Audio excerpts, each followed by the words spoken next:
Victor Acevedo is in the house. Okay, great. Thank you. Just a note, next week, likely going to do a meetup or community show and tell, and then the following week, all of Elston has been rented out, and we're going to go back to Red Lion Tavern, and we're going to, I'm excited about that too, and Ann Spalter is going to be in town, so we're going to do drinks with Ann at Red Lion Tavern, so if you don't know about Ann, that's a separate conversation. Victor, let's see. In two parts tonight, I was excited to bring Victor here because one, obviously he has this long practice with digital art locally in Los Angeles, but also has been immersed in digital art scene. So we're gonna get two histories in a sense. I think that's about it. We gotta beat the music indoors, so help me welcome Victor up here. Okay, great, thank you. Thanks, Cody. Shit.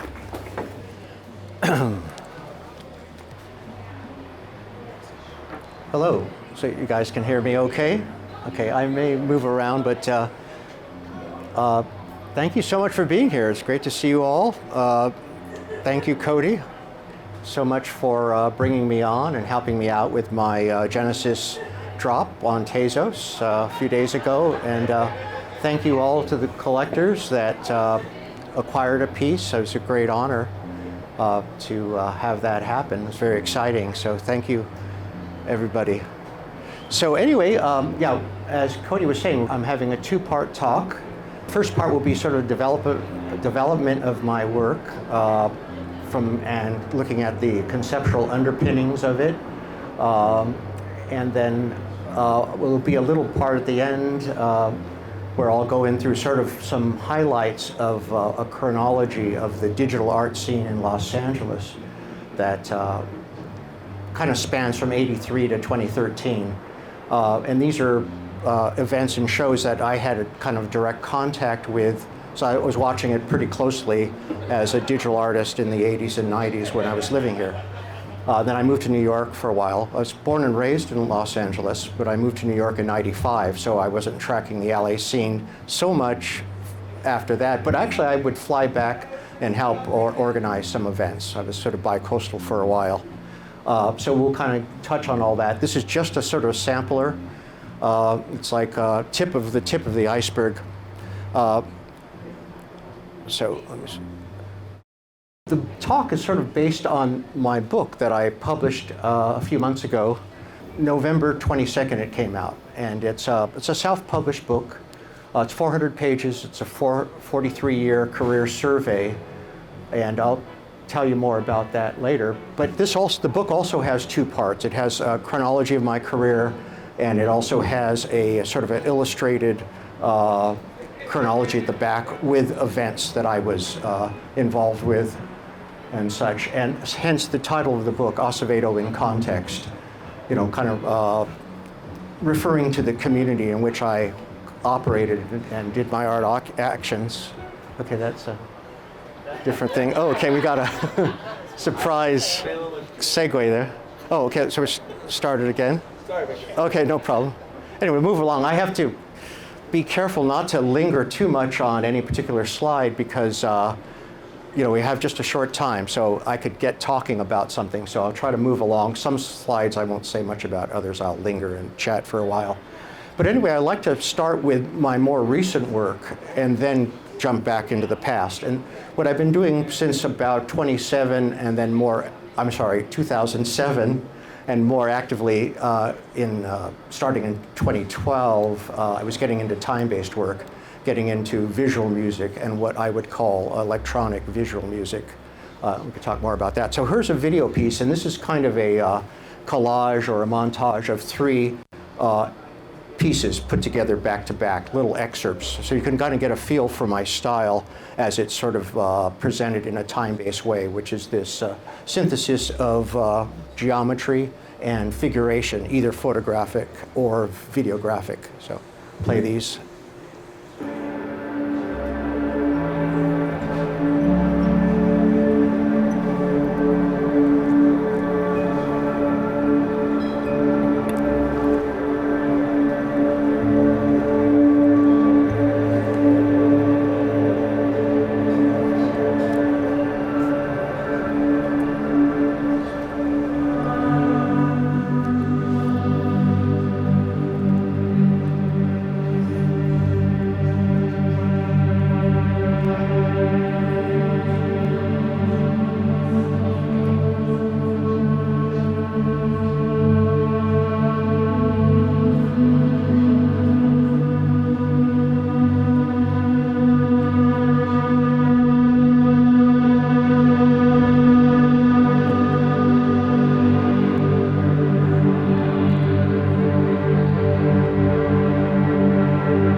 Okay, leave that on there for a moment. Okay, so yeah, so that was 3 excerpts, give you an idea of recent time-based work. So I'm also doing still images and many times they're selected from time-based works, but other times they're more straightforward photographic and computer-generated graphic synthesis. So here's a piece called At the Edge of the Metaverse, and this actually spans a range of time, 2006 to 2023. The part of the image on the right was originally created in 2006. Then I was asked by a group called Searchlight.art, who does a lot of curatorial projects in Web3, and they had an exhibition on voxels. And that was kind of fun to participate in a Web3 VR gallery. So this piece was there exhibited with others in a group show. And then version 3 of the piece was also minted with a group called Mint Gold Dust, and that was presented, I wasn't there, but it was presented at NFT NYC April of this year. And then I have a detail of the piece, which is kind of fun. There's this node there, and you can see the young woman there that's in that sphere, so it's kind of like a parallel universe or a dream sequence that's happening simultaneous. And the meaning of the image is kind of the edge of the metaverse, meaning being on a spectrum of immersion into Web3, being on the outside of it or being inside and having your identity morphed or mapped on in a kind of a digital space.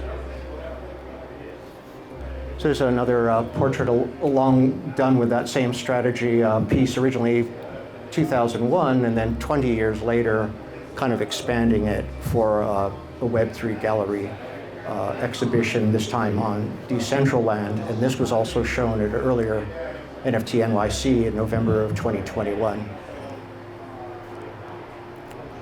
And this is a little snapshot, virtual pic of the piece in situ in this gallery on Decentraland. So that was great fun to participate in that. So as I got into like visual music, I started, another body of work sort of emerged for me, which was this non-objective, purely abstract work coming out of the video stills. So this is an example of a still from a piece called Terabyte Psychedelics.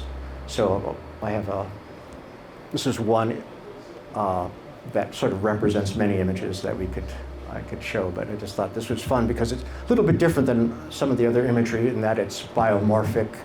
It's kind of more sort of flowing in that regard.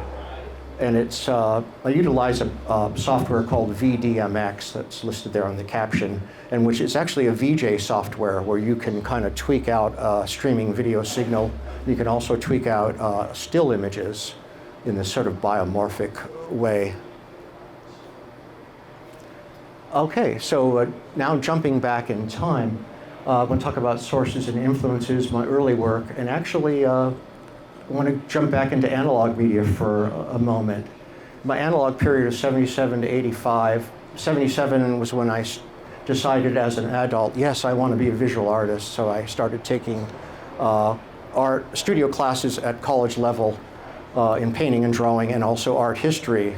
And I was actually in Albuquerque, New Mexico then, and I started attending there. And then I came back later to Pasadena, ArtCenter College of Design.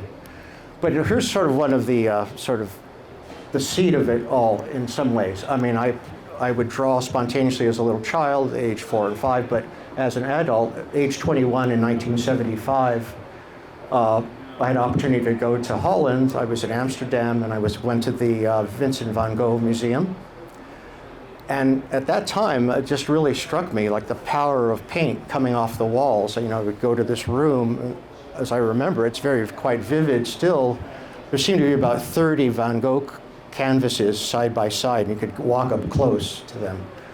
And this power of paint, I had never really realized what that could be. So I thought the seed was planted. Maybe that's my calling. Maybe that's what I should do. So that's why it's fun to show this slide. The Sower from 1888. Okay, so before I was getting into visual art, I did sort of like a few artists that came across to me in the popular culture, and the two main artists were M.C. Escher and Salvador Dali.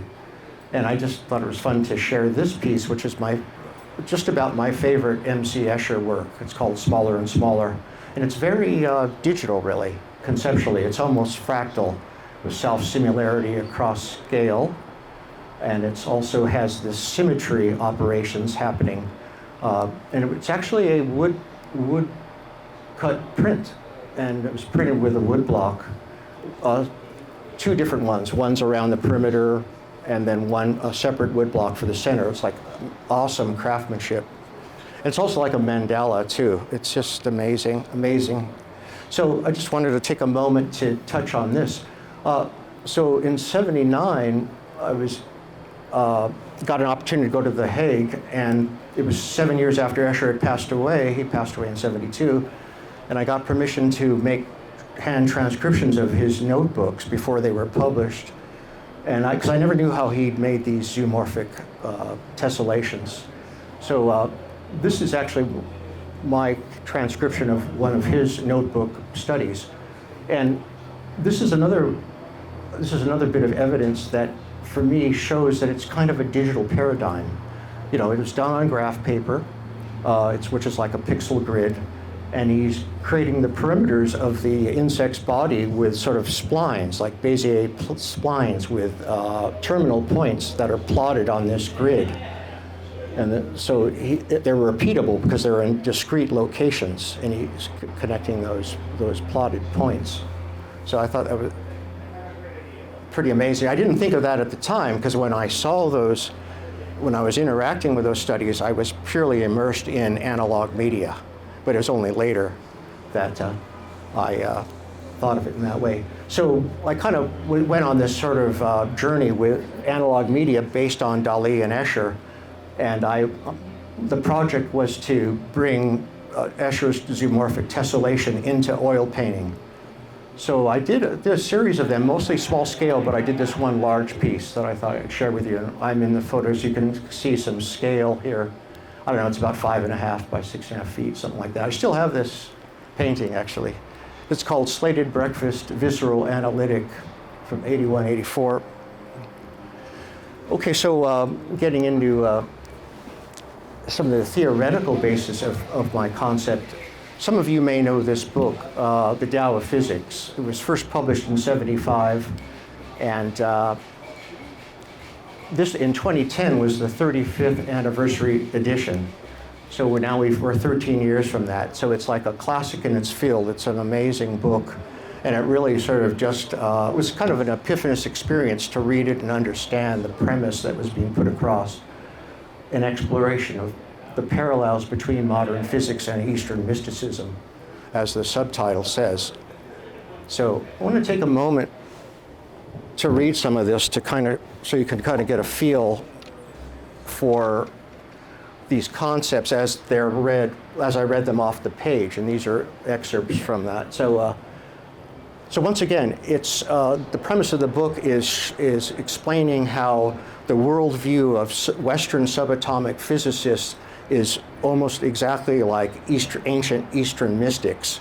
Their description of the sort of the substrate of reality.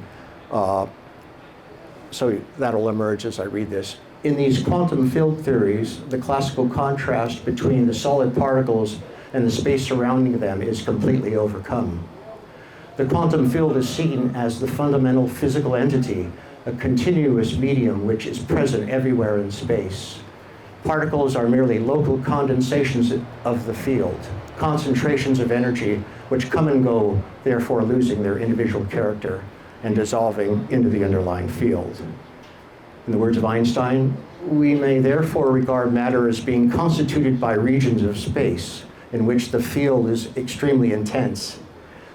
There is no place in this kind of physics both for the field and matter, for the field is the only reality.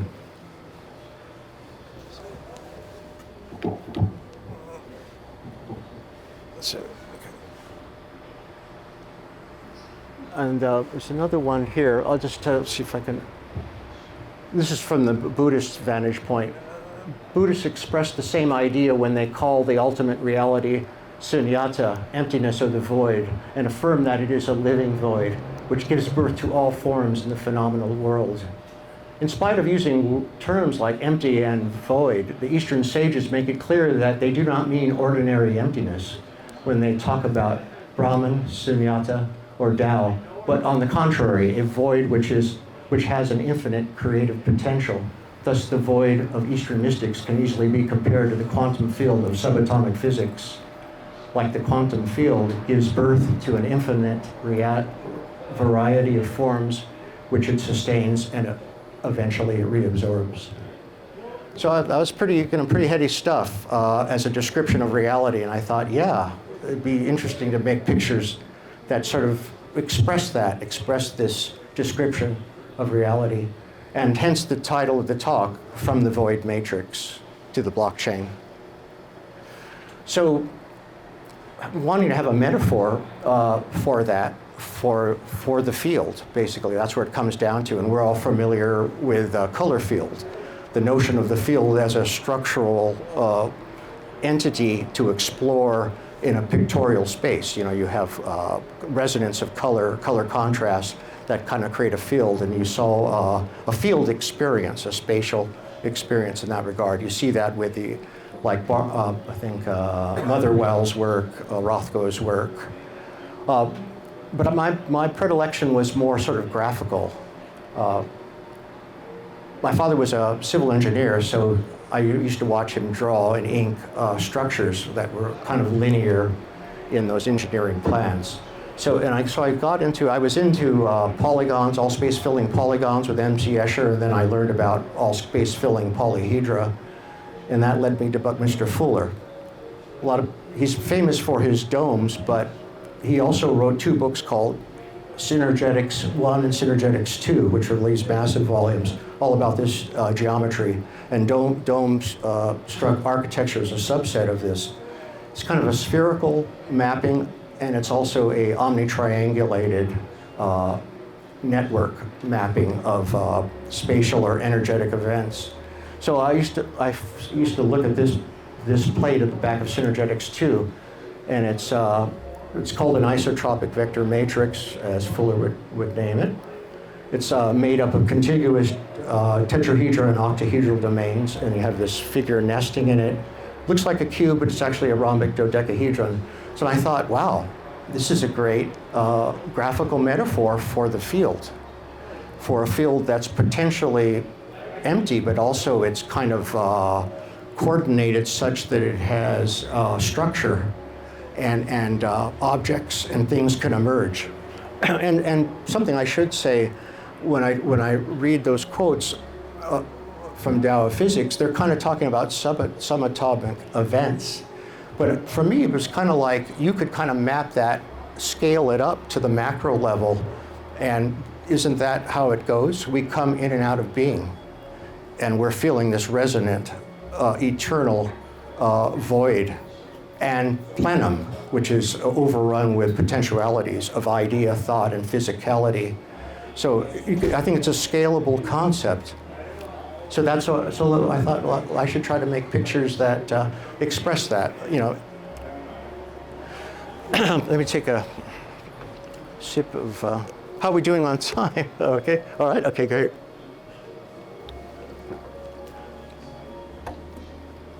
So this is kind of a little story of how I got into computer graphics. You know, because I was totally immersed in analog media. And I was attending ArtCenter College of Design, and I took a class with Gene Youngblood, which was a survey class. Many of you may heard of him. He wrote Expanded Cinema, which is a legendary book, really, in its field. And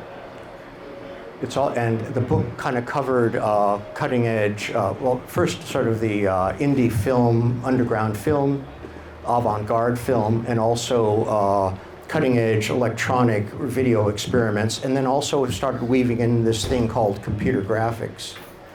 So he showed us like pictures and videos from NYIT. So he introduced these art center students, me included, to this new imaging technology called computer graphics. This was 1980, 1981. Of course, it had been around for a while. You start the clock with digital art history in 1950, as we know from Coded. A lot of activity in the 60s and 70s. And the 80s are right on the cusp of the personal computer rolling out. So anyway, it was epiphanous experience to take this class. I took it twice because I wanted to see it. I got to see this again.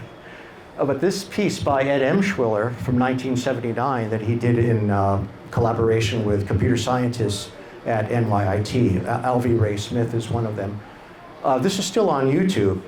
I totally recommend. It's kind of obscured by this pipe, but the piece is called Sunstone. Ed Emshwiller. I recommend Googling it or searching for it inside YouTube. It's an amazing piece. I mean, it's of its time, but you can imagine if you've never seen anything like it before, it's sort of like this moving painting. It had everything that painting had. It had video. It was 3D. It was, it was kinetic, and it also had sort of literary content. So it was like I go, this is the future of painting. So I go, I want to get into computer graphics. So I kind of like put analog media aside after a few years, and I go, I just wanted to be digital. So early experiments in paint systems, as you get the PC rollout. So this is familiar imagery in a sense. It's a paint system that you'd find on a PC. It was true image paint. So it has its own sort of character. It's kind of fun. It was kind of, with a mouse drawing, doing lines and filling in areas and such. So there was that. And then at the same time, the paint system was bundled with a 3D modeling and animation software called the Cubicomp. It's on the same PC system. So it kind of, since I was into polyhedra, it was a natural for me to gravitate towards 3D modeling. And this is a very early piece that I did in collaboration with a good friend, Stuart McSherry, in 1985. Some sort of virtual sculpture of these pentagonal dodecahedra fused face to face. So these are in the timeline. This is the image on the flyer that you'll recognize. This is Ectoplasmic Kitchen. That's from 1987. So I made my early experiments in computer graphics in '83, but I didn't have access like we have now. It's not like I had a PC. So I took a weekend workshop, or I took a class in programming on a mainframe at a private college. And then later, in '85, '86, I did get access to PC work. And then I started working at this company that made speaker support slides. This is pre-PowerPoint on your computer. You actually would pay a company to make you slides that were generated on a computer. So I was using that software. And this is kind of like Illustrator from '87. And this is you could see the Buckminster Fuller influence, the spherical domain, and the zoomorphic tessellation cluster in the center, like that. And the next piece is the now well-known Metalog. So it's part of that same series, which I call the Ectoplasmic Kitchen series, and I used some of the same figures. I was just experimenting, finding my way, how to work with the tool set. It was totally new to me. I hadn't grown up with computers, and I was very intuitive, so I had to sort of develop both sides of my brain to work with this new tool. So later I, working more with the Cubicomp, getting a little bit more fluid with the metaphor. It's still very raw compared to today's standards, but I like the idea of being able to use polyhedra and then scan photographs and paint system sort of gestures or little paint brush actions that were actually done with a digital brush, either a mouse or a stylus, but it's probably a mouse at the time. So I was trying to get back to where I had arrived at with analog media, a certain level of facility to be able to make pictures that had levels of meaning and that were engaging in a painterly way. And I didn't really worry that there was no texture or no thickness. I thought the concept was the most important thing. So this is a piece that later became pretty well known. It's called Tell Me the Truth. It was part of the Patrick Prince collection, and then later her collection was donated to the Victoria and Albert Museum in London. So this is now, resides there. The Lace Maker came later, 6 years later after that previous image, getting a little more facile, and I kind of graduated it up to another software called Softimage, which is kind of like Maya. So it was a much more facile tool. So this is called Lace Maker, and it's named after the famous Vermeer painting of the same name. And I wasn't posed at all, though. It was just by happenstance. I was at a New Year's party, December 31st, 95. And this woman had her necklace had fallen apart, and she was reassembling it. And I had a camera, and I just snapped that picture. It was like, wow, she looks like the Lace Maker. So, and then later I added the geometry there. That's the original Lace Maker by Johannes Vermeer, 1665. See a typo there, sorry about that, on oil. So we're coming towards the end here. I just wanted to share with you, it's awesome that Ann Spalter's coming into town next week. Later, 3 of my works were acquired by the Ann and Michael Spalter collection, and I'll show you what those are. NYC 83, The Violist, and Sunburst Couple. So yeah. Okay, so I want to talk a little bit more about visual music. So as I was saying, 2007, I started experimenting with that, kind of got into it in earnest by 2012. And I sort of updated the name visual music. I sort of said we should call it electronic visual music, and kind of as an analog to dance music or electronic dance music. If there's an EDM, there should be an EVM that corresponds, because digital tools are a natural mesh with electronic music. So it's kind of a more digital version of it. And for a long time, I used to Google it periodically. Oh, no one else is calling it electronic visual music. Maybe I thought of it, And then just this year, after I thought of it in 2013, 10 years later, now I saw a book, I Googled it a few days ago, it was coming out in England, the title of the book is Electronic Visual Music.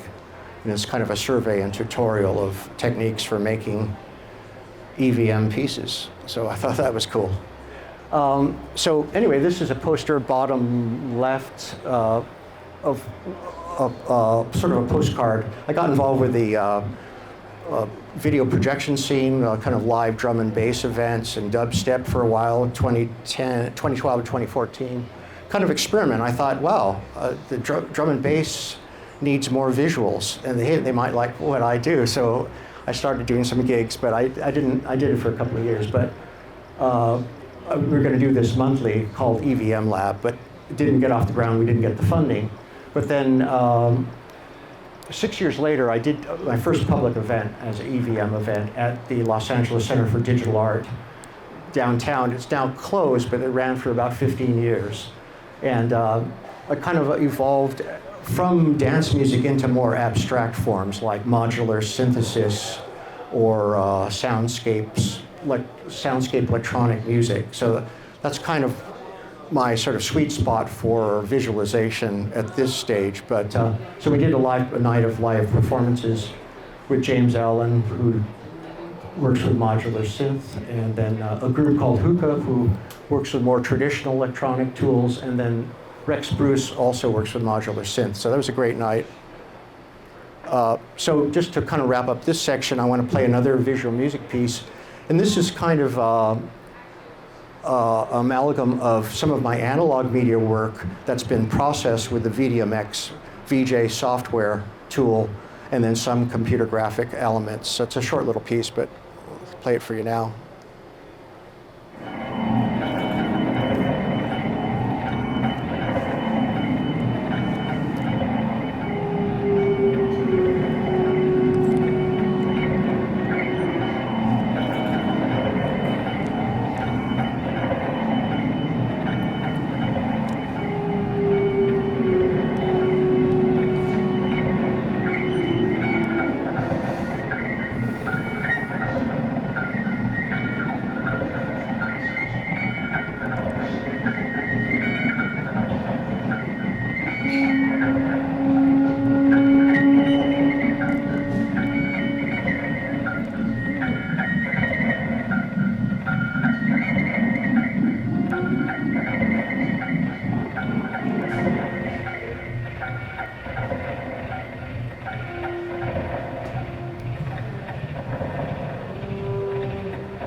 Yeah, it's from 2018. It's called Fourfold Axis. And the soundtrack was performed live, actually, with my friends, the band called Hookah. It was a recording of a live performance. Okay, so that was part one, and we're going to get into part two. We're going to do a little, about a 15-minute segment of some highlights of the digital art scene in Los Angeles. At first, I kind of laid it out, you know, as a timeline with kind of like written blurbs of all these events. But then I thought it'd be more interesting to see some flyers from some of the shows and events, so you could kind of get a feel for what those were like and the sort of the sensibility of that time. But with this slide up, I want to this is kind of like the beginning of something in the 80s when things were coalescing into a scene. And Easy TV was, maybe some of you have heard of it, but it was, it's still going now in a certain regard as an administrative and curatorial organization. But they had a real production facility, and it was conceived in '79 and the doors opened in '83, and later we'll talk more about that. And then a show that when I was first learning about computer graphics, as I was saying, or getting my hands on it, computer software, was '83. There was a show at the Long Beach Museum of Art. Oh, that's Easy TV first. This is their website. So it has their whole history there. I recommend checking it out. This was an event for Pacific Standard Time at the Getty, and they projected the Easy TV logo on one of the Getty buildings. That was 2011. So they're very well thought of, very well known within the arts community here in Los Angeles, and also internationally in some regard. Long Beach Museum of Art. This was a very sort of pivotal show, and it had a lot of artists. It's hard to read that, but this is kind of a two-page brochure. But this paradigm you'll see again and again, the idea of the computer and the artist, that was something new. So that was kind of foregrounded as a title of a show, and other shows. And here's the artists that were in that show. And there are some famous names now that are people that are well known today, like bottom right, John Whitney Sr.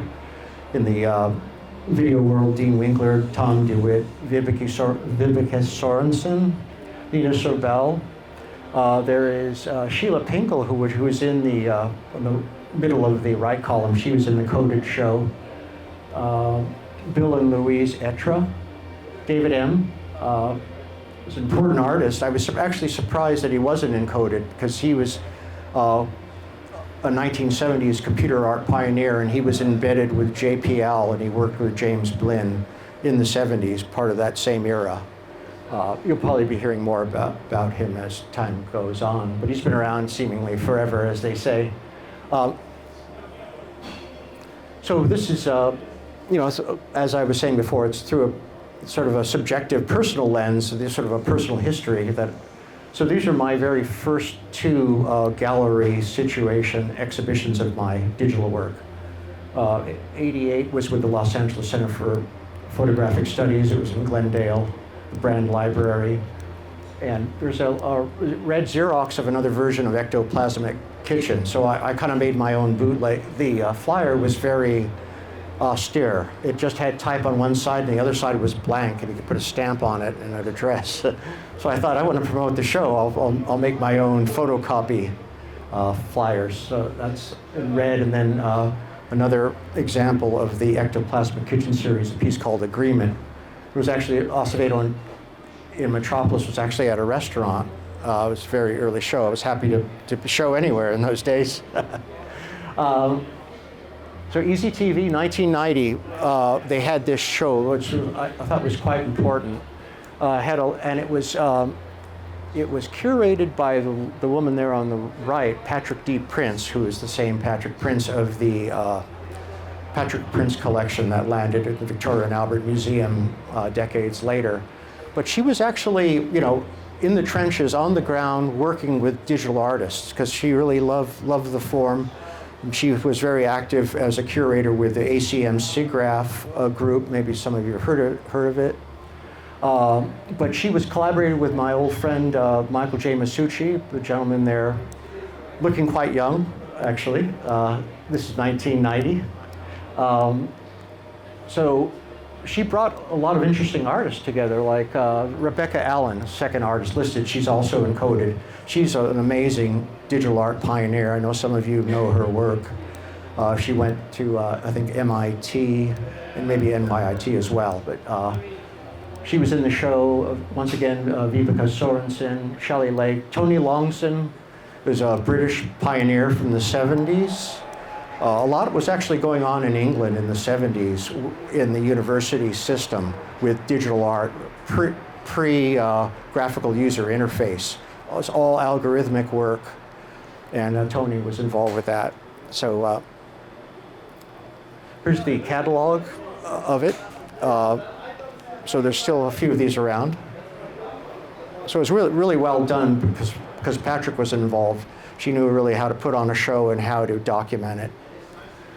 So at ECTV, because there was this groundswell of interest in digital art, or in those days they called it computer art, and then there was a phase where it was called cyber art. There was this whole phase in the late 80s and in the early 90s of cyberspace or cyber arts. It was like, that was the catchword. Magazines like Mondo 2000 and such. Timothy Leary was really into cyber culture.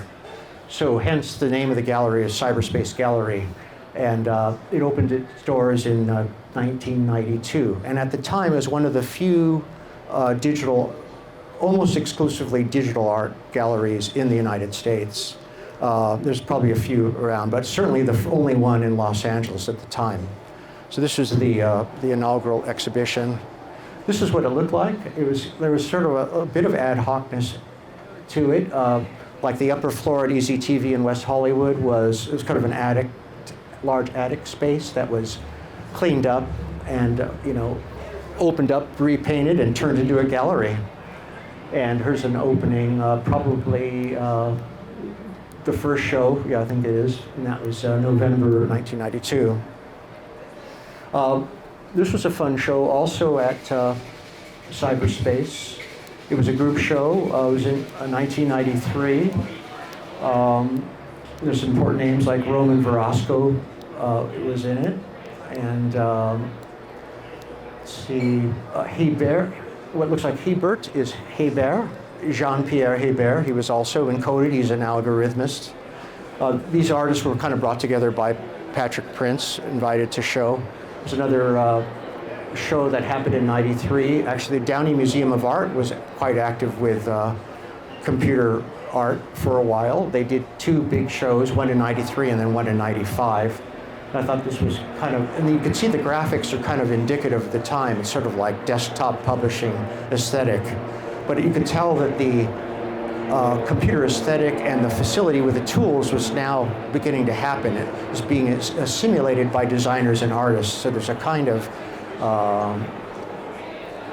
charm to this and a kind of aesthetic that I think that comes from the assimilation of the tool set and the tools getting more powerful. Now, I kind of teamed up, because the galleries weren't interested in computer art in the 90s,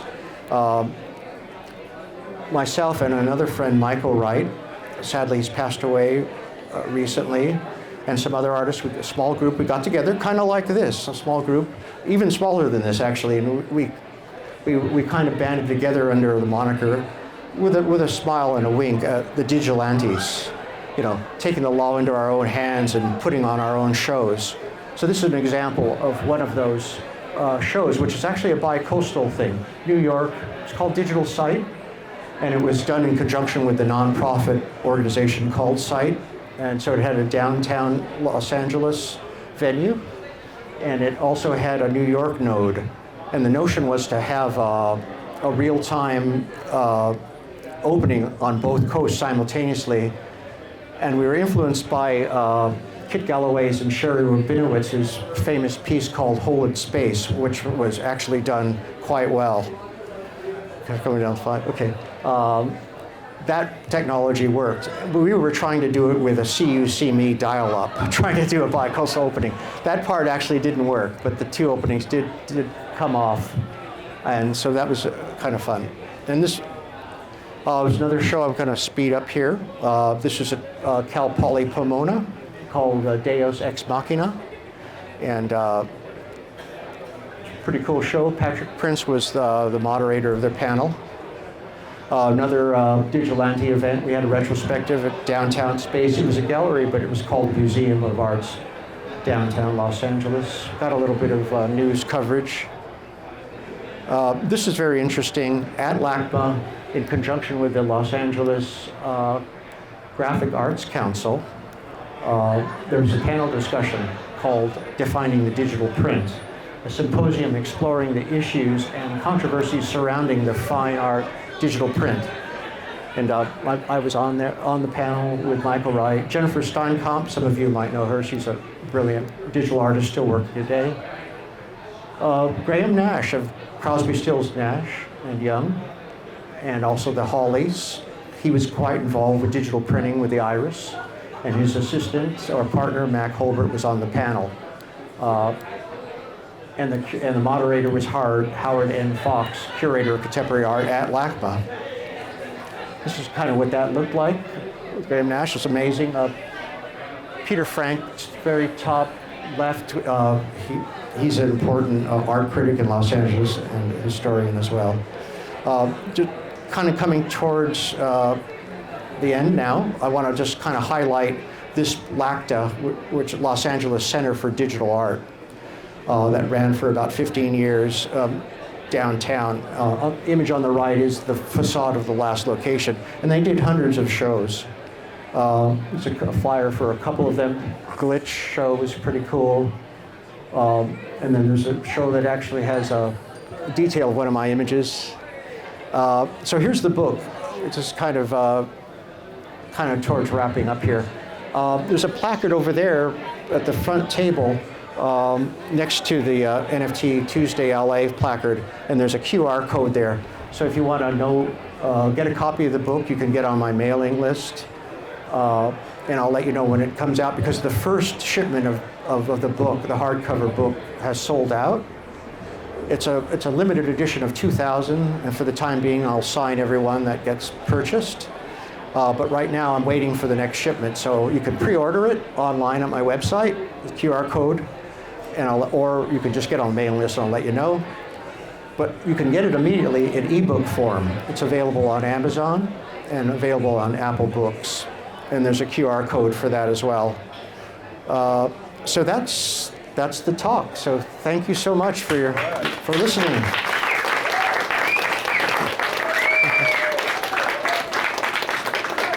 Okay. Oh yeah. Any questions before we wrap up, or? Yeah. Any questions at all? Happy. Oh, there's a question from my old friend. Oh, sweet. If you could come up. I have a question. I enjoyed the lecture, and I wondered what Michael Wright would say about the talk tonight. What would his I think he would support. It'd be great. Yeah. This is David Glynn, who's an old friend of mine. He was on the flyers. Oh, I'm sorry. He was on the flyers as well. He was one of the digilantes. So thanks for coming, David. And we had a mutual friend, Michael Wright, who sadly passed away recently. Any other questions? Any questions at all? I'm happy to entertain. Hey, a bit of a silly question, but you call your music EVM, right? Yeah. Electronic visual music. Yeah, Do you see any sort of like conflict with the new there's Ethereum virtual machine? You know, that's like a big acronym they're using now, EVM, and now you're EVM. So I didn't know that. If that's sort of like, you know, sometimes if you just write like EVM Labs, they'd be like, oh, did you work with Ethereum virtual machine? I'm gonna be like, no, dance music. You know. So I'm just wondering if that acronym conflict is of concern to you. Well, it's interesting. It's the first time I'm hearing about it now, but it's not at all. Because if you Google EVM, there's other things, organizations would have those initials. And even LACTA, there's another organization, almost kind of like a health organization that's called LACTA, Los Angeles something. So it's bound to happen. I'm sure the Ethereum EVM will become more famous, in the short term. But I'm cool, with see if EVM catches. I think it's going to catch on now that there's this book that's been published. I think people think it's a real form, but it's an AV. It's beyond just dance music. It's an audio-visual form, so it may catch on. But thanks for telling me about that, John. Oh, thanks for your answer. Yeah. What's the next project you're working on? Okay, good question, Antoine. Thank you. So I was working on the book for about. I don't know, it feels like about 4 or 5 years to put it all together, collecting together my work from the archives. So I kind of still coming down from that, November 22nd, and then we went I was kind of finished it during the pandemic, during the lockdown, and the kind of the state of things before the lockdown, before the pandemic was one way, one particular sort of characteristic with digital tool sets, digital ontologies, if you will. And then we went into lockdown, and then when we came out, the whole landscape had changed. You had Web3, you had the blockchain, you had AI. So it's like a whole new world, and I want to participate in AI, for example. So I don't have any specific projects, but I do want to connect it to my body of work coming thus far. I do work with Blender, and I work with editing tools, and I work with that VJ software, but there's a wonderful tool set that's available now. So I'm curious to see how my sensibility interacts with AI tools, for one. Thank you. All right, everyone, we'll wrap things up and continue the conversation. Victor, thank you for sharing everything tonight. Thank you. Congrats on all the additions going out. Thanks for working for us. Everyone, thank you for being here with us tonight. Hopefully we see you soon. Take care. Yeah, thank you so much. Thanks again. So I guess we can unwind for a bit. Very interesting talk, my friend. Oh, thank you. Yeah, thank you're you. the man, dude. Oh, thank you so much. Worked on all this cool stuff, Oh, thank you. Yeah. Appreciate it. Yeah. Okay, well, let's have a drink. The drink is